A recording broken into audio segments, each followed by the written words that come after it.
Welcome to the Newbie Real Estate Investor Podcast. I'm Jonathan Boyle with my co-host Joey Chan, and we have special guests today, Matt Merenoff. Welcome to the show, Matt. What's going on, guys? Thanks for having me. Hey, Matt. Welcome to the show, man. Thanks for coming on. Hey, it's a pleasure. Thanks for having me on, guys. I love your I like your podcast. Pretty cool. Thank you. Thank you for being a guest. Give our audience a little bit of introduction about yourself, how you kind of got started in the whole real estate space, and what you do. So I got involved in real estate, actually on the mortgage side, believe it or not, in early 2000. And I worked for a mortgage company. I did marketing and advertising, but I didn't write mortgages. I actually did the marketing for a FSBO side, a for sale by owner service.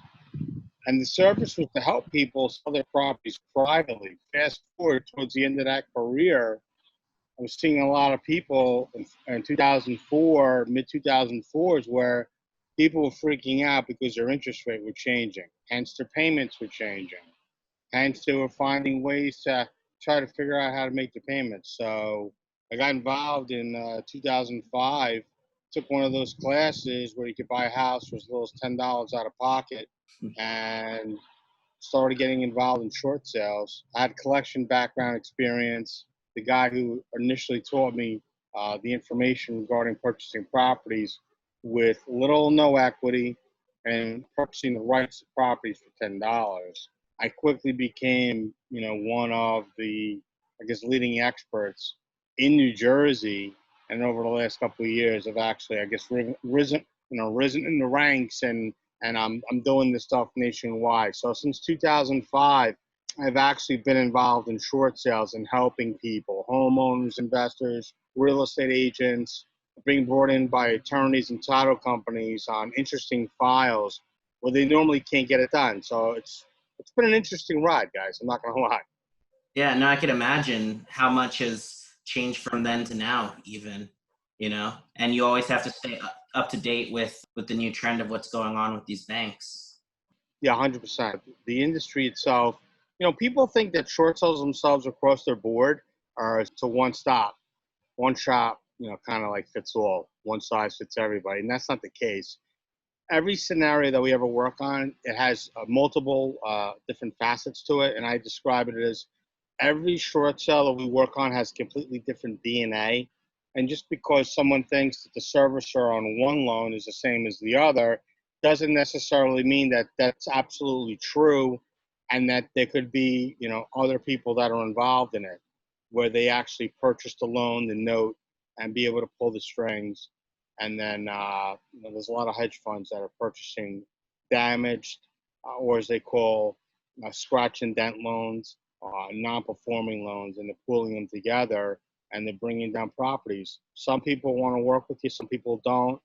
Some people have already had the opportunity of actually trying to get back on track, which is kind of scary based on what's going on right now with the COVID, and they're not actually talking about that with people that are in distress with their properties prior to 4 months ago.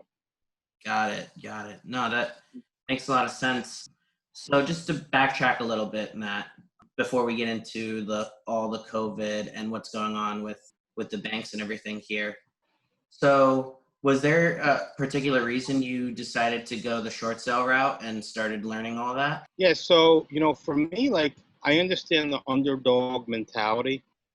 In school, I was really not the greatest student. I did not go on to college. I went a completely different route. And, they call you lazy, they call you stupid, they call you dumb.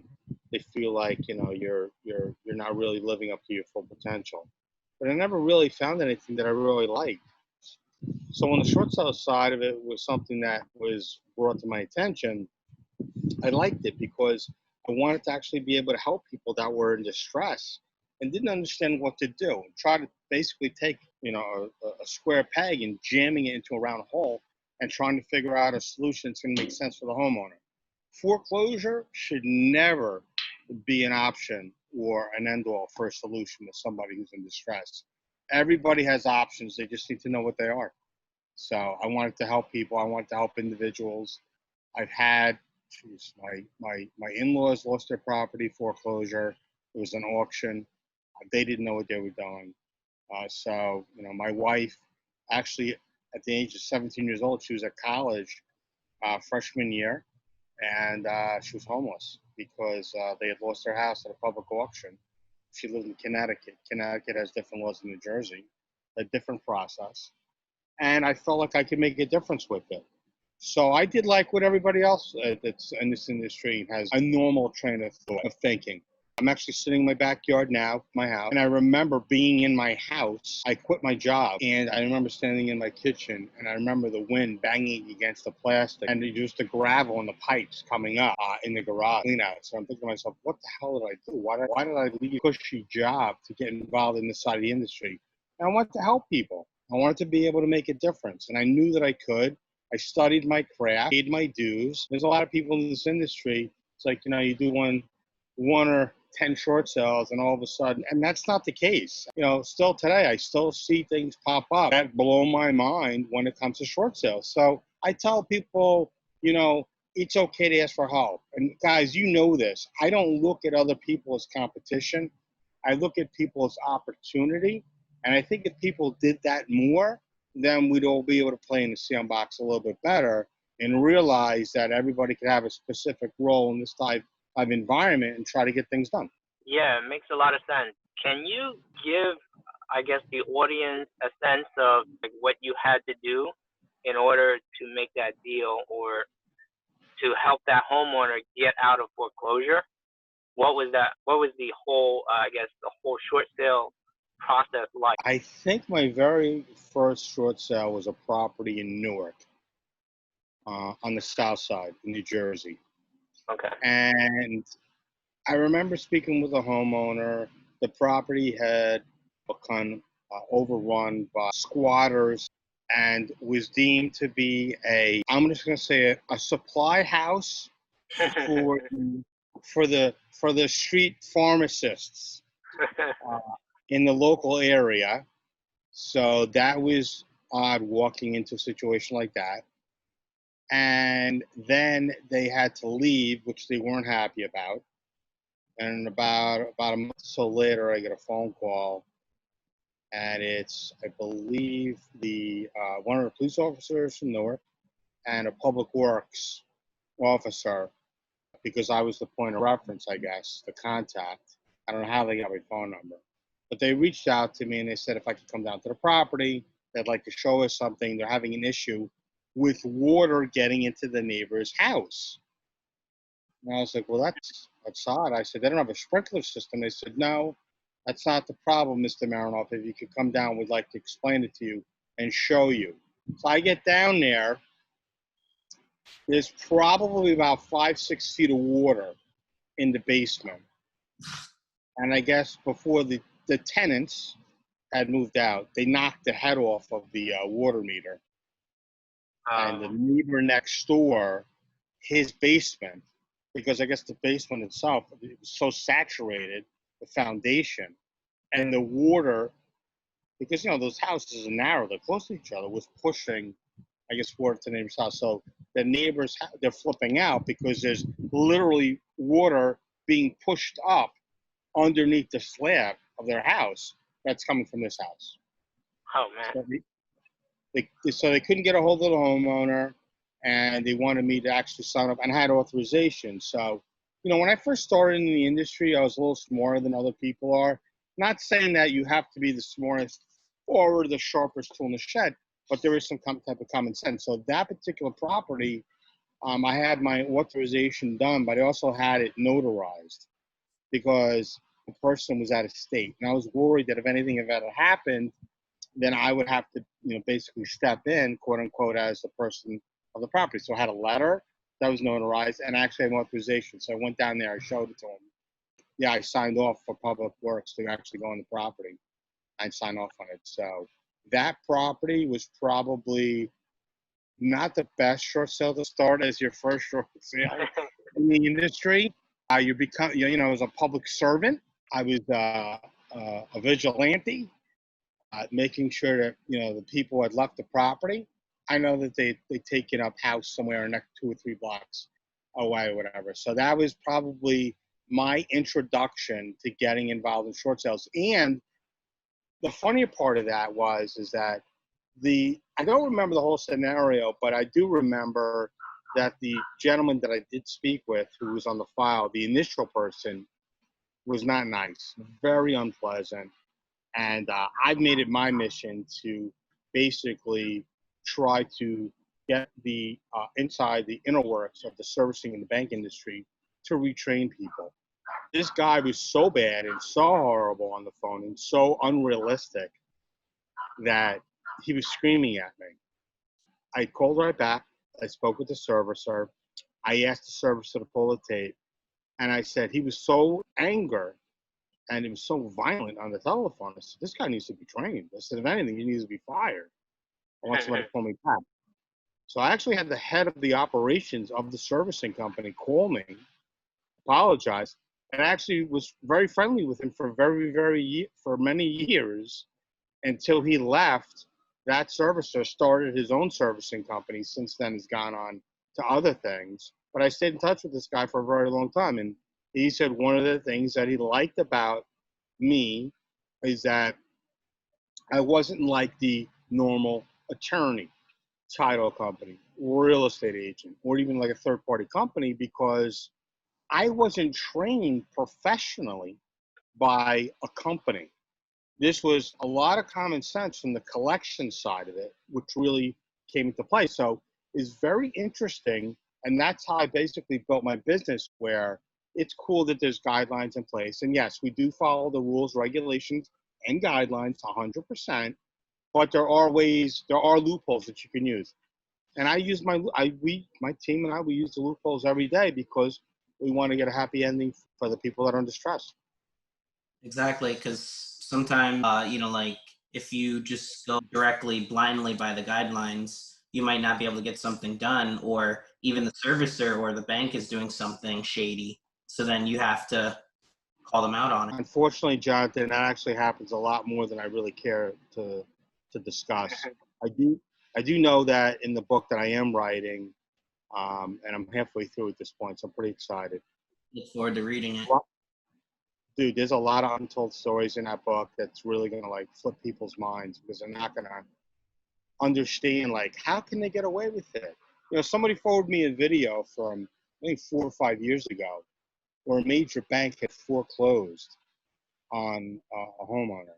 But what had happened was they actually purchased a property from the bank, and they purchased the property all cash. So they purchased the property, but then they claimed that there was a mortgage on the property, and they actually went and was foreclosing on the property. So they had to hire an attorney. They had proven that there was no mortgage on the house. So you know what they did? They hired an attorney, and that attorney actually had a sheriff's department, and they had a moving company, and they were basically in the process of shutting down one of the local branches and foreclosing on them. And they were moving furniture outside. They were getting ready to move furniture, computers. They were telling them to open up the safe and the actual drawers where the cash was. They were seizing all assets. To me, that's huge. So that just proves right there that when a bank says, hey, if you don't pay your mortgage, we're going to come after you. Well, that's fine. But what if you're violating the rules, regulations, and guidelines? Can we go after you? So, I mean, I've been in situations not that severe. I would have loved to have been on TV for that. But that was pretty sexy to see something like that, and to hear that a branch teller of a bank was flipping out. I mean, what do you do? Who do you call in this situation? Yeah, I don't even know where I would begin. That's a true story, by the way. I know before I met you, and just so everyone knows for the show, actually Matt was the one who helped with the short sale for my parents' house a couple years back, unfortunately. So, well, fortunately and unfortunately, so really thank you for that. But before I met Matt, I was working on a short sale in Belleville that had 3 separate mortgagers, or yes, 3 separate mortgages. Like, I think one was first position, the other one was a second, and then the third was like a HELOC or something. And had to get all of them to agree at the same time to when to close on that property. And for like 6 months, it was playing like Tetris, where it was like, this one's approved until the 30th, but this one still isn't. And this one's approved till the 21st. And sorry about the verbiage. I'm sure I probably like killed something there. I could tell from your facial expressions, I probably wasn't explaining it properly. In the end, it doesn't matter. Did it work? Did the short sale go through? Yeah, it worked. But it was just like 6 months of trying to get all three of these to agree to like the payoff and to close on that, like specific timeline. The thing is that people don't understand is that the lien holders don't necessarily have to agree upon a settle amount. They can actually do whatever they want. And I've seen where second, third positions will actually file bankruptcy. I'm not foreclosure prior to the first. So it can be a very scary situation if you don't understand how all the particulars work. Or when people buy notes or they buy positions and they think that they know what they're doing and they invest really little money in training, which blows my mind, but they'll blow a couple $100,000 to purchase an asset, which is kind of scary if you think about it. Because, you guys know in this industry, education is important. Having a mentor is so important in the industry, whether it's paid, whether it's not paid, having a go-to person, a point of reference. You can really burn yourself and you can lose a ridiculous amount of money in a short period of time if you're not properly trained. You guys agree with me on that? And they're basically spending as much as they can on an asset, but they're not fully understanding either what they're buying, what the actual costs are for materials. Did they buy the property at the right price? What I do, I wouldn't say it's normally for everybody. Yeah, I'll give you an example. If I told you guys my fee was $55,000, you're seasoned investors, you would probably say, okay, well, let me work out my matrix. Let me go to my performer. Let me go to my Excel spreadsheet. Mm-hmm. But when I was talking to somebody and I'm telling them what my fee is, which is $10,000 or 3%, they're like, that's a lot of money. I'm like, that's a lot of money? I'm like, well, I'm not. If you think that's a lot of money, then I'm not for you, because I value my time, and you're undervaluing my time based on other performance from other people. And it all comes down to this. This cracks me up. Well, the guy I normally use for short sales, he charges me X, and that's what he charges me. Okay, cool. Well, when you say he charges you, I said, well, does he charge you up front? It depends. Well, what's his success rate? Well, if I work on maybe 10 deals, maybe I'll get 2 or 3 of them. Oh, what happens to the other transactions? Who cares? The seller, they fell behind in their mortgage. I could care less. Whatever I can get the property for. I'm like, yeah, but that's not the right way of thinking. So right there, that's strike one. You don't want to work with somebody like that. Mm-hmm. We're at a very high success rate in getting the short sales approved because we're qualifying it for an investor side or a retail side. And there really are 2 different types of short sales. And it's based on what somebody's willing to pay for it and what's their ability to actually put the property back together, put it back in shape, and to sell it and to hopefully make a profit on it. So when I say that to people, they're like, okay, what's your fee again?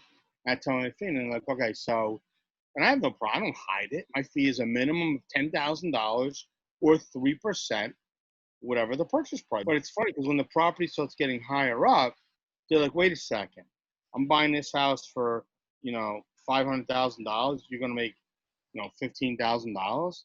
That's a lot of money. Is it? Because the last evaluation came out on this property and it was $650,000, almost $700,000. You're getting it at $500,000. You're welcome. That's it should be you're welcome. I don't like when people look in my pocket, and I don't look in other people's pocket.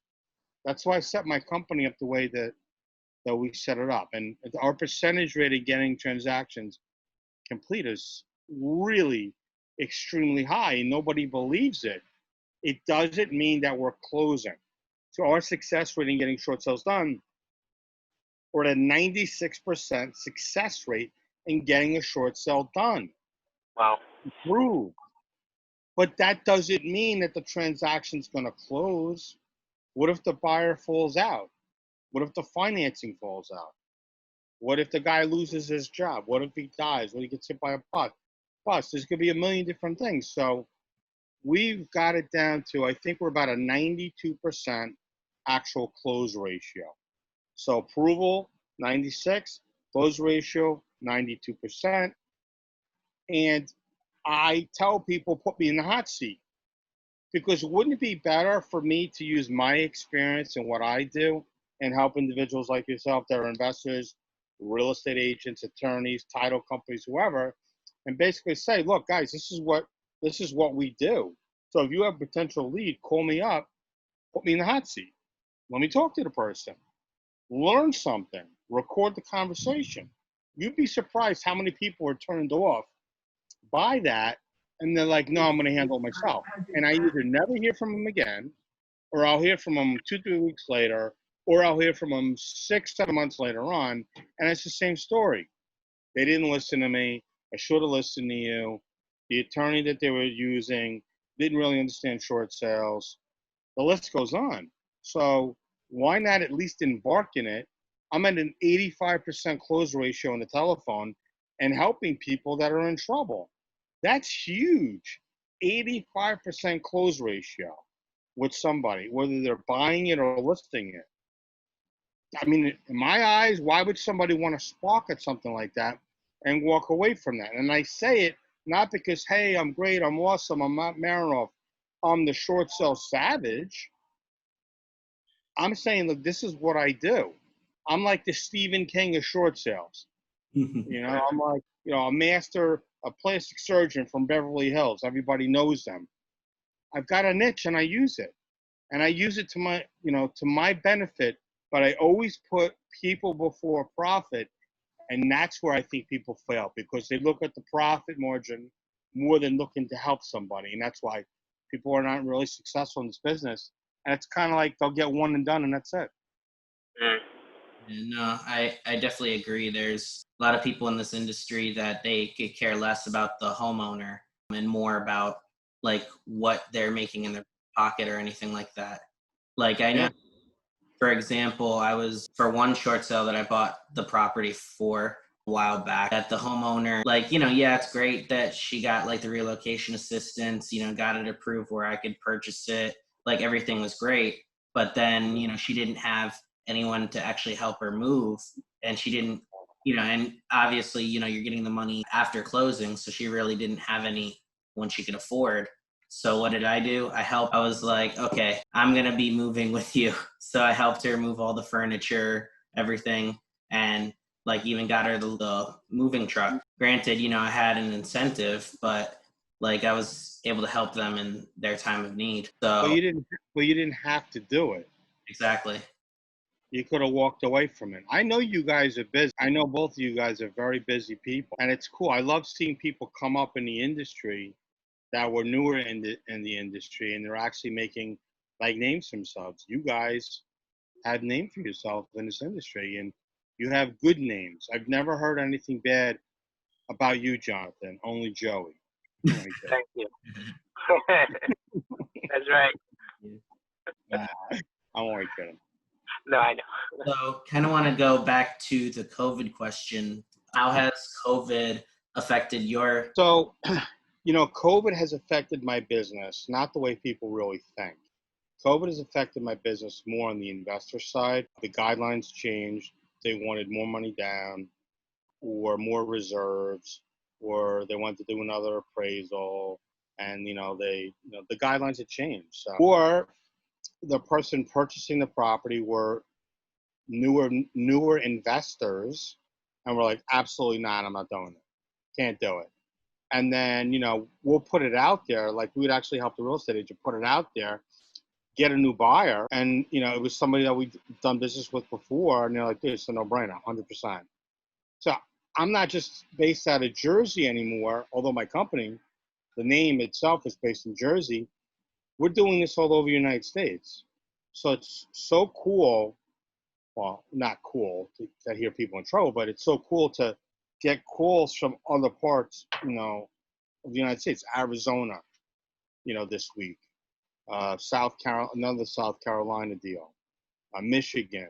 So there's things that are popping up all over the place, and we're getting more involved in other projects as well, which I'll talk to you guys about off camera.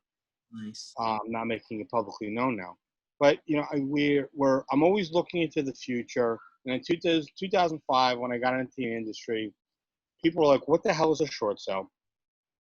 And who the hell is Matt Merenoff? And in 2007, people knew who I was in certain areas in New Jersey, and they were lining up to take the class, which was great. And that kind of I say went dark, but I really went behind the scenes a lot for many years. I really wanted to hone my skills. I wanted to get better at it. I would always wish that I was going to have my own team behind me, working with me, not for me, which is huge because everybody has a mentality. I'm the boss. I'm the king. I'm the queen. I'm awesome. There's no I in team. So it would make more sense to spread the wealth a little bit and be able to do more transactions and to be able to communicate nationally with a bigger, broader audience. And it's really worked out really well. 5 years we started out doing it, and the last 2 years it's really kicked up. In the last 6 months, it's been ridiculous. And this whole thing with COVID has really put a different spin on it because there are people that are coming back that we've helped in the past. Because, we've helped people do modifications, and they're like, I'm panicked. I will not qualify for a modification. I've already called my bank.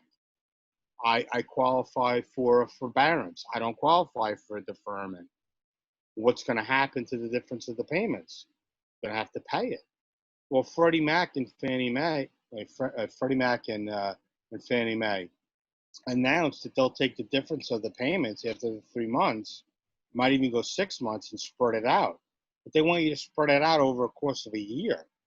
So if you can't pay back $2,500 and you haven't paid in 4 months, and now it's $10,000, right?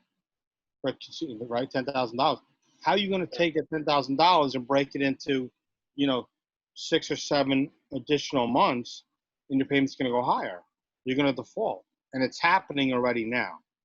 And I'm going to give you guys some insight. Nobody's talking about it because the news doesn't want to shake anybody up, but we're in for, an adjustment. Now, I announced last year, you guys remember, at my short sale boot camp expo, that in 2020, 2021, there was going to be an adjustment in the market. Had to be. But because of what's going on with COVID, unfortunately, it's almost putting a pause in people's minds because they're like, wow, there's nobody foreclosing. So if they're not foreclosing, what am I worrying about selling my house? Well, here's a wake-up call, because if you're in your state of New Jersey, the guidelines, the rules have changed. And they changed 2019, November 1st, 2019. Anybody can Google it. The New Jersey foreclosure laws. Whereas it used to be 2 adjournments, 2 14-day adjournments. Mm-hmm. Now they've made it where the homeowner gets 2 30 days. So that's 60 days. That's good, right? No, that's bad. Because now the bank gets 2 adjournments, 30 and 30. The court system doesn't want to hear these properties sitting around anymore. So we're seeing people that are under a year, they're actually getting served and actually getting sale dates in the state of New Jersey. Wait, so I'm sorry to interrupt you, Matt. So then, wait, normally banks, they get an unlimited amount of adjournments, no? Yeah, they're not doing it anymore in New Jersey. They don't want to do it. Wow, okay. That's actually really big news. I didn't know about that. Yeah, that speeds up the whole entire process so much. Right. Most people don't. Problem. Most people don't, and because they don't, I think that is the actual issue itself. That people don't understand that, and I think that if they took the time to understand the rules, regulations, the guidelines, find out what the latest and the greatest is. We've got everything in place. So it's kind of like, you're buying a house. You got to get an oil tank sweep. You're buying a house. It's a short sale. You're going to get a structural report. You're going to get an engineer report. You're going to get builder's risk insurance. Well, maybe people are going to start thinking, hey, you know what? I got to call Real Estate Recovery Group because I got to find out if I can get the property at a fair price and be able to move forward and not just spin my wheels. Because I love when people are like, well, I'm used to paying this for a short sale. Okay, cool. Well, how many properties did you try to buy? Oh, I was trying to buy 10. Well, how many? And it's always less than 50%. And I love when people bullshit me and they're telling me, oh, I closed, 18 loans with Bank of America, in the last year, or with, Wells Fargo, these different banks. Guys, I have access. I can make a phone call and go, yeah, this guy says he's purchased X properties from your loss mitigation department, and it's always, no, that didn't happen. So, and at that point, it's already sold, so you don't really need authorization. This is back office information. So I guess this industry really is not for everybody. You cannot fake it until you make it. You just can't. You're going to drive somebody into foreclosure and be like, oh, well, on to the next. But you can actually make a homeowner suicidal, promising the world. Tell them you're going to get them $50,000 moving expense money. The shit that I've seen over the years is crazy what people say. Even today, it's nuts. I know that. Like I spoke with Leah, which is like one of your team members, and I remember a few months back talking to you about that one kid trying to do short sales, and now he's trying to wholesale that short sale, like maybe a month or two ago, and it's like so many things wrong with this, like so many things that he could get in trouble and go go to jail for. And the homeowner can lose their house. Simple as that. Yeah. So people don't realize if you put yourself in a situation where you think you're working with somebody who's reputable, and somebody looks into and goes behind the scenes of what's going on with the transaction, you can absolutely 100% put yourself in a very bad situation where you can actually become party to fraud inadvertently, and your short sale can get shut down. It's very scary. So I tell people, proceed with caution. It's not like 2007, 2008. They have to get that train of thought out of their head. They have to stop thinking about what happened then, what's happening now, what's different, what's the latest, what's the greatest. So training is important. That's why I decided to start getting back into training people and educating people on the right way to do this. I don't look at people as competition. I look at people as opportunity. Big difference. Yeah, no, definitely. I mean, the industry is, sorry to cut you off. The industry is pretty small. So I know a lot of people that do short sales, they all do talk to you, and they ask you questions because, you're the guy, you're the go-to guy, really. Can I ask you something though? Is there a certification or anything like that for the short sale space? Oh, sorry, what was it? Is there a what? Is there like a certification or some kind of like licensure for the short sale, to do short sale or to be a negotiator? So I know that my team members that are actually negotiating the files they have certifications. Yes. I don't push people in the direction to these websites for these certifications. I never want somebody to come back and say to me, so-and-so told me if I got these certifications, I could do this and I could do that. There's a lot of things in this industry that I don't talk about because I'm afraid that they're going to use it for bad. They're not going to use it for good. Like, I will never train anybody on how to do loan modifications because people could do it for bad and they could ultimately put a homeowner into worse condition that they're already in. So there's certain things that we will not touch, we will not talk about as far as training aspect of that in the industry. Yeah, got it. Got it. So, is there anything specific about short sales besides that one huge nugget that you gave that may have changed in the guidelines since November 2019? Or is there anything like for a newbie that they should know about short sales specifically? Okay, so one thing I see a lot of real estate agents screwing up on, and they think it's a joke and it's not, is the property has to be listed anywhere between 7 to 15 days. And the property has to be listed 7 to 15 days because of guidelines that are put in place through the banking industry. So if the guidelines aren't met and you go through the whole process and the underwriter looks at the file and sees that the property is not marketed correctly and there's a sale date, they'll actually drive the house to foreclosure because the person didn't follow the rules of what it is to actually do a short sale. Now, I've had many people say, well, I've been doing this forever. I put the property in the market. For one day, I pull it off. I put an investor in place and they buy it and whatever. I'm like, hey, that's cool, man. Congratulations. You've never been sued. You've never been, a knock has never been on your front door. So that's good. No, that's horrible. So I ask many questions, and in our training, we talk about the questions that need to be asked when speaking with the investor. Like, will the investor give some type of protocol for, performance on pricing that disbarred? And this homeowner spent a lot of money paying him to help him with his foreclosure. And he's like, well, we've been paying the mortgage. I'm like, where's the mortgage money on? I don't know. Are you getting money back? No. Well, have you called the bank and let them know that your attorney got disbarred? No. Do you have a new attorney yet? No. What bankruptcy were you in? I don't know. It's like, holy shit. It was I want to save my house in under 30 minutes. I think it was like 28 minutes and change. Save my house. So I want to do a short sale on it. And can you help me? And that was a one-time conversation with the guy. And the realtor called me back and he's like, no other words except, wow. Yeah. Yeah. No, so I guess what's newer investors like working with short sales?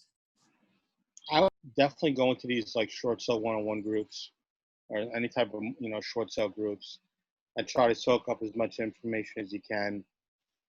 Find out who's asking the questions or do some research for the people that are in these rooms and see if maybe you can work with them, do some work for free. I mean, guys, I've had people say, look, I'll come pick up your dry cleaning. I'll do your grocery shopping. I'll get your car washed, whatever you want. I work out of my house. Hey, I wash your car in your driveway. I'll mow your lawn.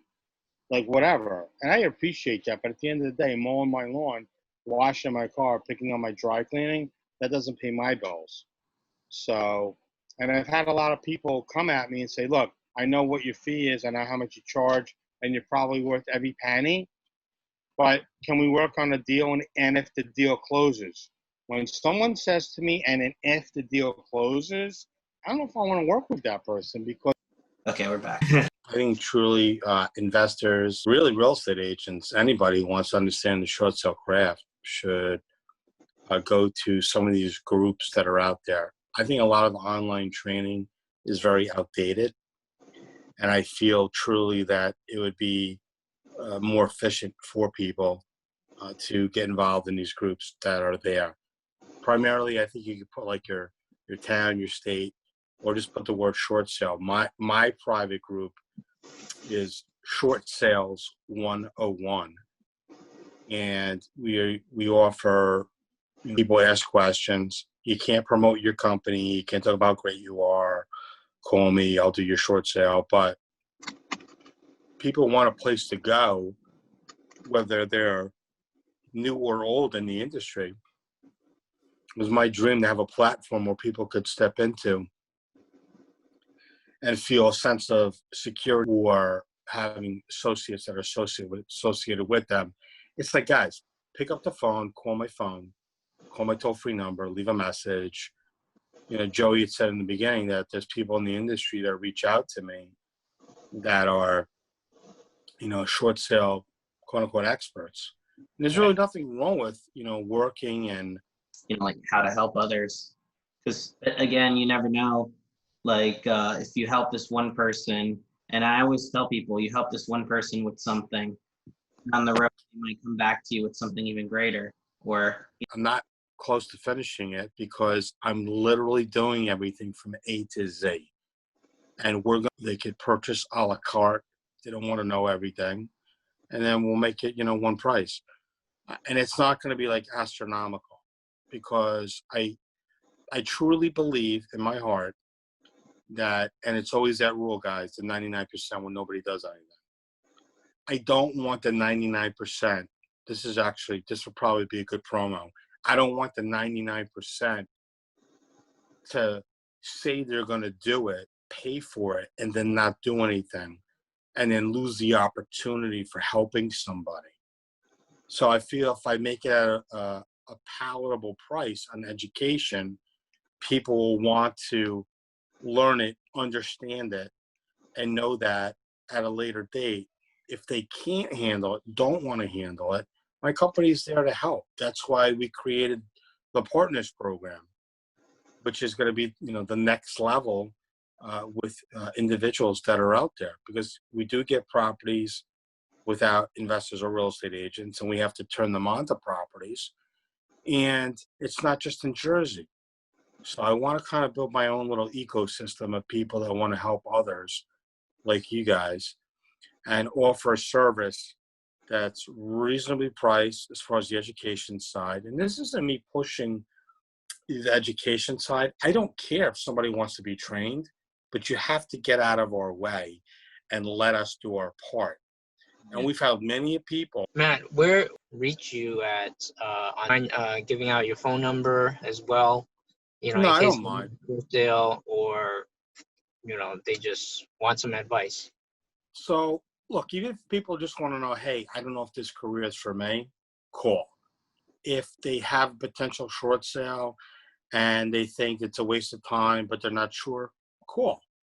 I don't want somebody to feel like they're wasting my time, because they're not wasting my time. They're making it so if, you know, there's a possibility where you can help somebody, but you can also make money. Don't leave the possibility of helping somebody on the table, and or the possibility of putting food on your table from the money that you could possibly lose. So the best way to reach me, they can reach my primary email that they probably should use is the help, which is help@rergroupllc.com. Again, it's help@rergroupllc.com. And between, you know, that and the email, great source. They want to follow me on Instagram, they can as well. My handle on Instagram is @ShortSellSavage.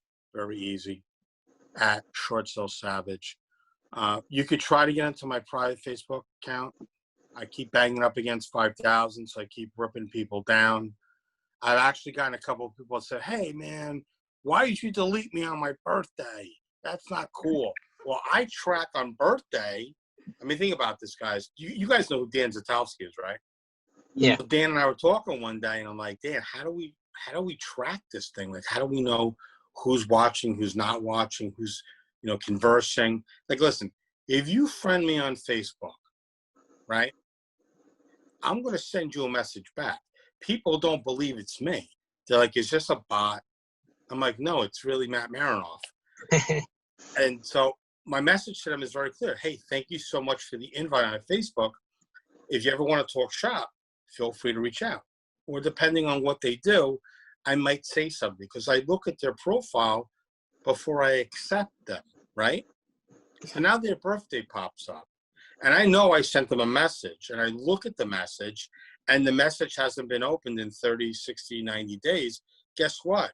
I might delete that person, because they're either not looking on their instant messenger, which is a very important tool, in our industry, because it's up to the minute. So I tell people all the time, private message me if you have questions. But what about the people that open the private message? They open the PMs and they don't respond back. That annoys me. So if I know you're opening it and you're not going to respond back and say, hey, Matt, thanks, or a thumb, you can just hit a thumbs up button, whatever, you're gone. Because for me, you're a tire kicker, or you're one of those people that wants to get the clock up and you've got, 3,200 people and you're like, I got to get to 5,000. You're just sending, the friend requests. That doesn't work with me. So that's a very powerful tool when birthdays show up. And I talk about that in my training. It's a very powerful tool on Facebook when people reach out to you. And that's how I gauge people, whether I want to interact with them or not. But I've actually had people reach out to me and go, man, I'm really sorry I didn't reach back out to you. I saw that you deleted me, or you deleted me on my birthday, or, my wife said, she saw a video pop up, turn on. I'm like, I'm not friends with him anymore. What happened?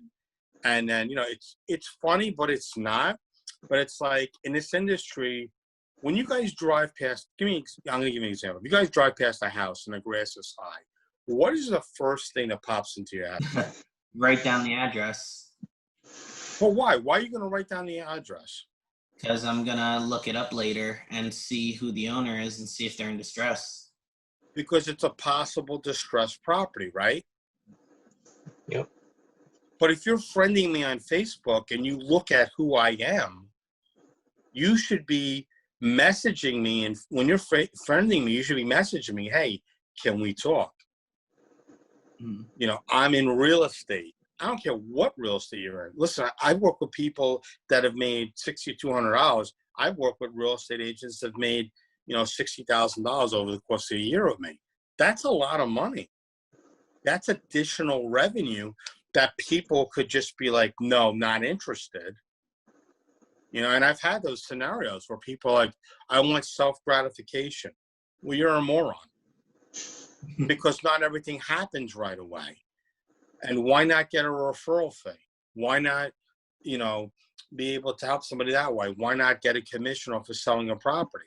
If I tell you the amount of conversations I had and how people think about the marketing aspect of it, Facebook is an amazing tool to do marketing.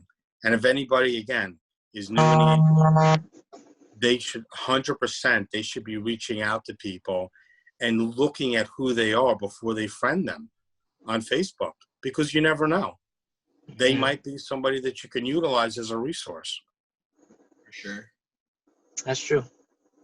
That's absolutely true. Okay, perfect. I mean, Matt, thank you very much for taking the time to be on our podcast. It really means a lot. And we've done a couple of short sales, John, so you know how my team works. I know Joey's been involved in the short sales with you, so he has understanding on how it works. Look at a scenario and not look at it and say, this is going to be a nightmare. Look at it and go, okay, how do I solve this nightmare? How do I help this person? And how do I make money? That's I think it's a better way of doing business myself. And I appreciate the opportunity coming out to the podcast. I love when you guys do these things. I like how you edit it and you have the music and everything and stuff like that. Maybe like when it starts out, you could have me like, flying across the screen, like you guys in the back, or a hashtag SSS, short sale savage. Well, I was wondering why before on the bottom it said hashtag SSS. I was like, Social Security something? I'm kidding, but. No, I know. No, you're a funny guy. So, yeah, no, hashtag SSS is short sale savage. His Instagram. Awesome. What's that? No, Yeah. your Instagram. Yeah. Short sale savage. My Instagram, yep. And his nickname. Well, it's short sale savage, yeah. Or 100%. Yeah. Or what's your other nickname? The Hebrew Hammer, right? Hebrew Hammer, yep. Short sale savage. Yeah. Because, if you ask my wife, she gives me a different nickname that I probably couldn't say on social media. All right. Well, Matt, once again, thank you. And Thank you, Matt. take care, everyone. All right, guys.